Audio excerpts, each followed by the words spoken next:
UFC Vegas 41, aka UFC Fight Night, Paulo Costa versus Marvin Vettori.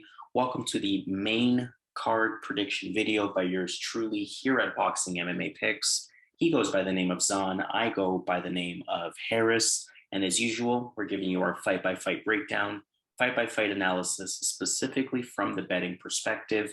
Here to let you know which fights are worth the value, which fights you want to stay away from, perhaps which underdog has the best shot at winning, and sticking around to the end of the video, of course, you will get some parlay action as well. If you have not checked out our prelim card prediction video, make sure you go ahead and do that right now. It is okay to pause this video in respect of going to watch that and then returning to this video. On this card, we have 13 overall fights. 7 of them were on the prelim, meaning, of course, 6 of them are going to be on our main card. And we're going to actually get right into fight number 1. Fight number 1, we have Negumereanu taking on Ike Villanueva. For Nick, he beat Alexa Kamer in June. That was via split decision. Doesn't really have the best stand-up, lacks quite a bit of technique, in my opinion.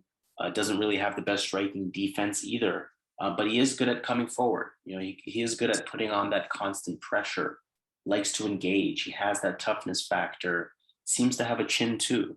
But outside of that toughness factor, really nothing overly impressive about his game, to be completely honest with you. He's going up with Ike Villanueva, a fighter that I sort of feel the exact same way about.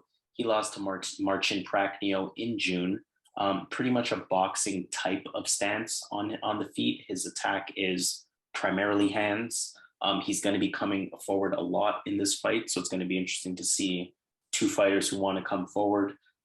He does diversify his strikes. He does throw to the body, which works well for him. But he is a bit of a wild swinger. Wouldn't say his striking is the most technical, borderline controlled brawling, if that makes any sense. But ultimately for this fight, for 2 fighters that I don't particularly like, I think age really could be the deciding factor here. Ike Villanueva, 37 years old. Negumereanu, he is 27 years old. Neither guy, like I said, has an overly impressive or dominating style of game. For Nick, I think he has that hunger.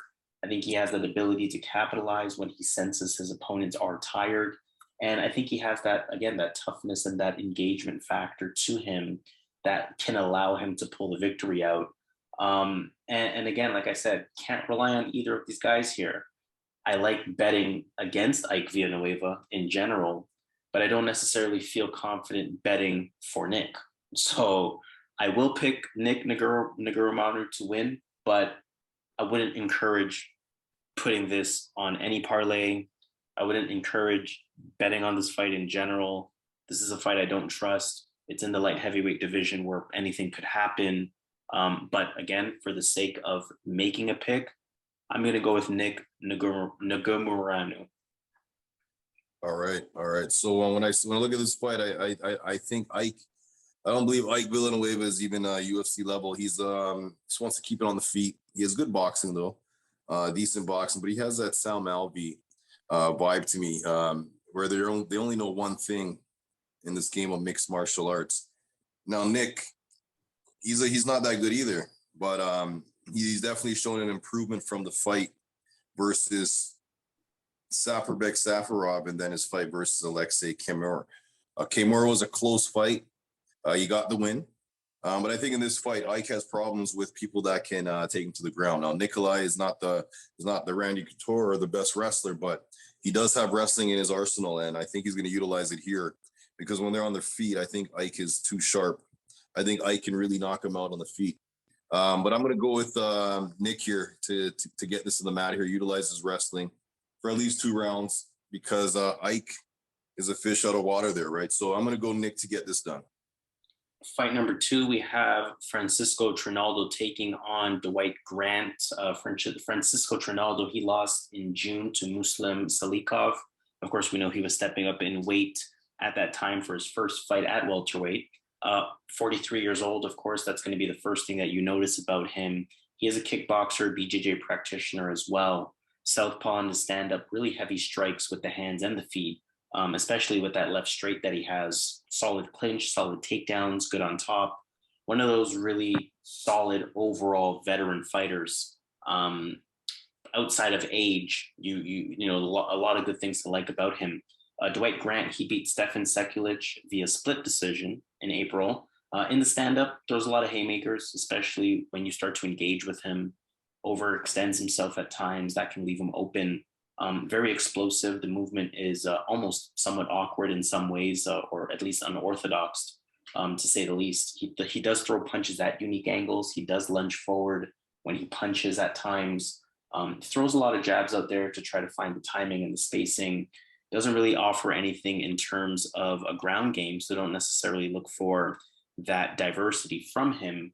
And with Dwight Grant, although his record, 11-3, feels like an up and comer in some ways, you can't forget he's 37 years old in his own right. So, I don't know how legitimate of an up and comer you can be at that age, right? To me, the only general factor that works against Trinaldo is his age. I think his stand-up is more diverse. I think his stand-up is more reliable.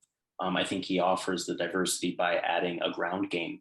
And like I mentioned with Dwight Grant, he's not a young 26, 28-year-old in his prime. He's not that type of fighter. So I don't see the age advantage for Grant even really playing a factor at all. So I'm actually going to go with Francisco Trinaldo here. I think just the better overall fighter. I think the odds reflect that as having him as the slight favorite.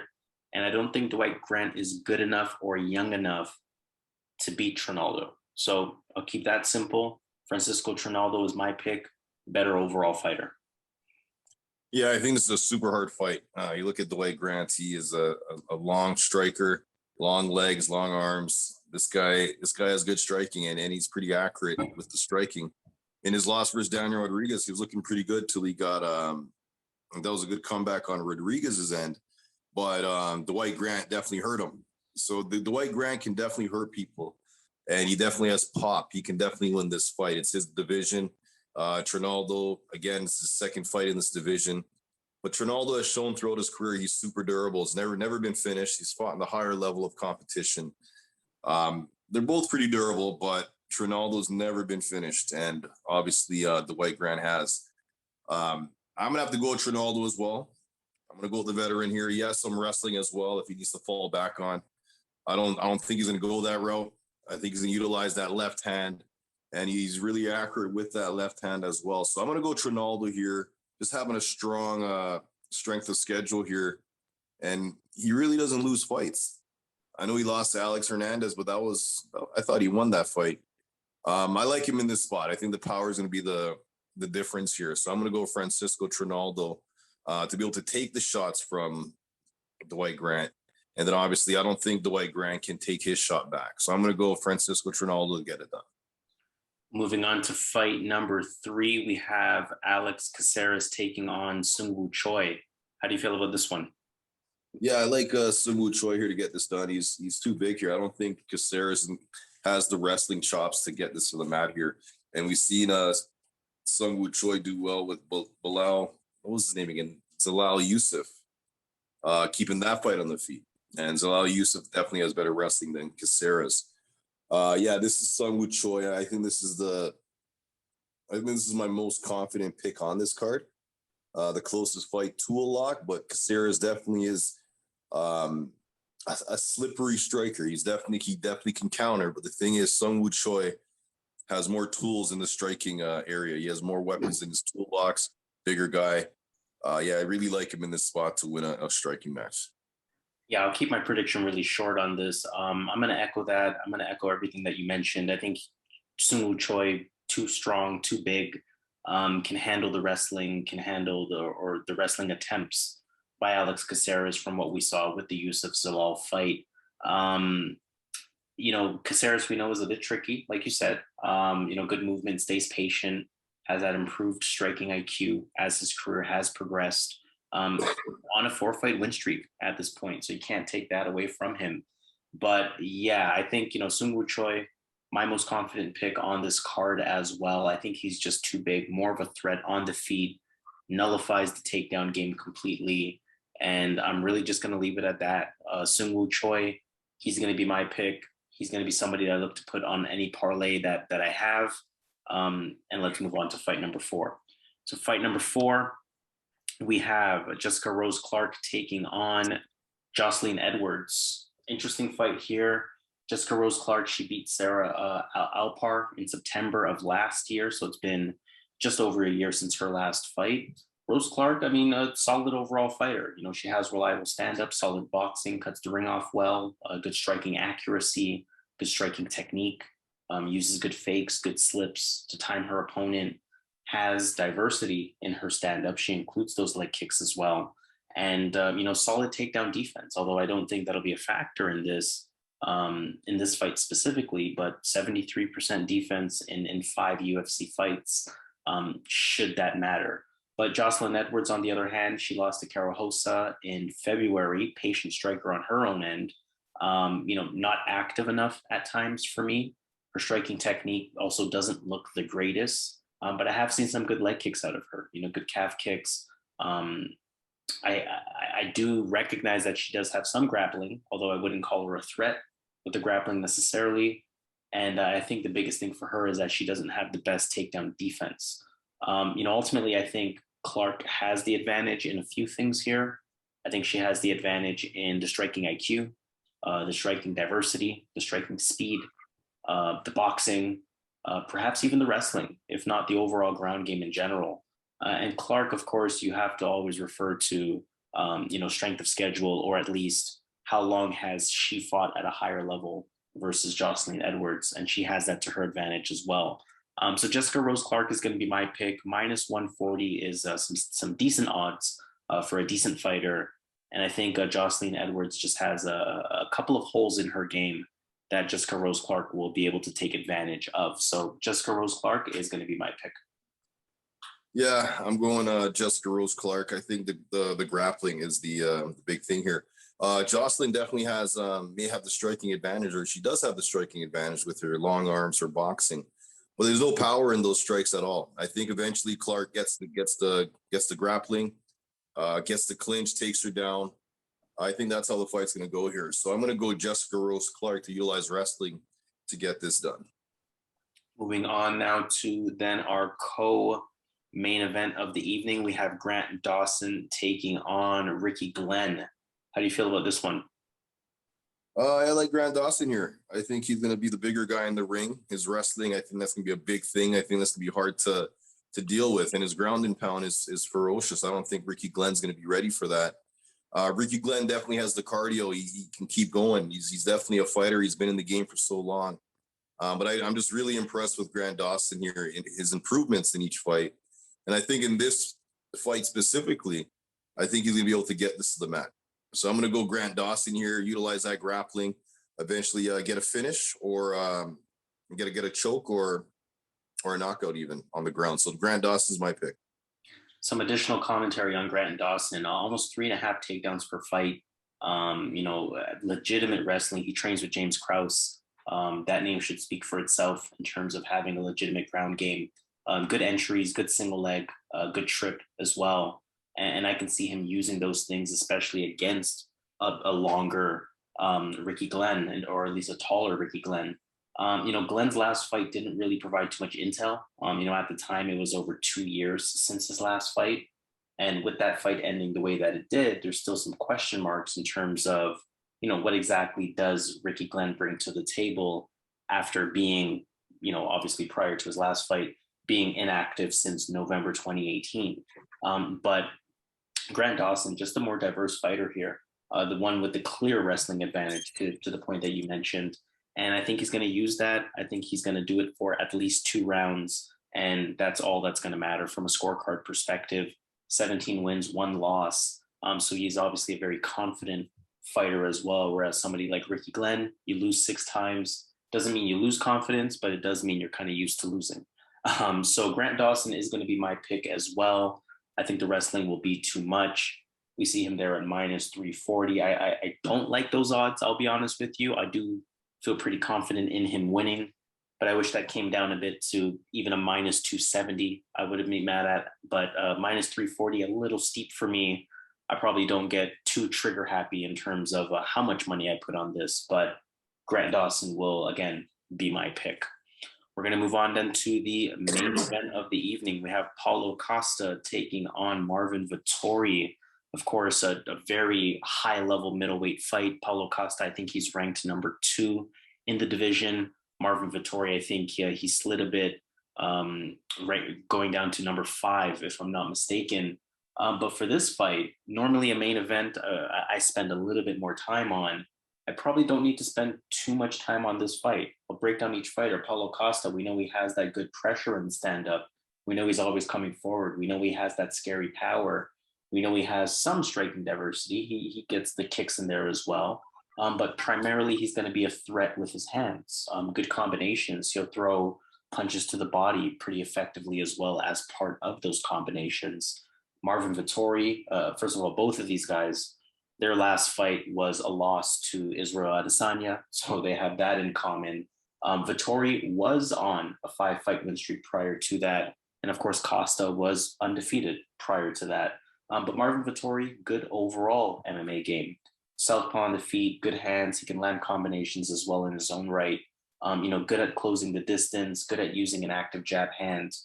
Good pressure fighter, strong wrestling, very strong wrestling. Good ground and pound as well, and good takedown defense. I don't think his defense will matter in this fight. I don't think Costa has the ability to take you down. But in getting in close quarters, because I think Marvin Vettori will use his wrestling. Should Costa try to attempt something back, I think Vettori will be able to stop that. But like I said, the prediction part of it won't be too long here. I feel Vettori just simply has more to his game. I feel like they're pretty much 50-50 in the stand-up. I can't say Costa's better. I can't say Vettori is better. But outside of that 50-50, I feel like Vettori has a huge ground game advantage. And I feel like Vettori has a huge cardio advantage as well. I'm not really happy with Costa's cardio in general. So again, the prediction part of it won't be too long here. Marvin Vettori is going to be my pick. I'm actually really loving the odds here at -150. Not calling it a lock by any means, of course. These are still two very dangerous fighters. But if I'm just breaking it down from an analysis perspective, if these guys fight 10 times, I'm thinking Marvin Vettori wins at least 8 of them. So Marvin Vettori is going to be my pick, -150. Really liking those odds. That's going to be my pick. Wow, yeah, this fight's hard, man. This fight is I was going back and forth on this fight, and when you look at Paulo Costa, this guy's dangerous, man. This guy rushes you.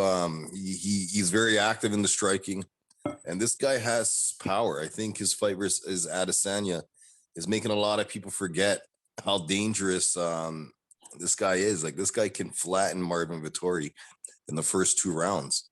But obviously, as the fight goes on, Vettori has shown that he could take a shot. He could take a shot. So as the fight goes on, you got to think that Vettori is going to have the cardio edge, and he's going to be able to utilize that wrestling. For me, this is a hard fight. I think it's 50-50 because I think in the first 2 rounds, I think Costa is super live. I think his boxing is really good against anyone not named Adesanya, who's really good in that strike and too technical for Costa. But a guy like Vettori, Costa's gonna be able to land on Vettori. Vettori does not have the best footwork.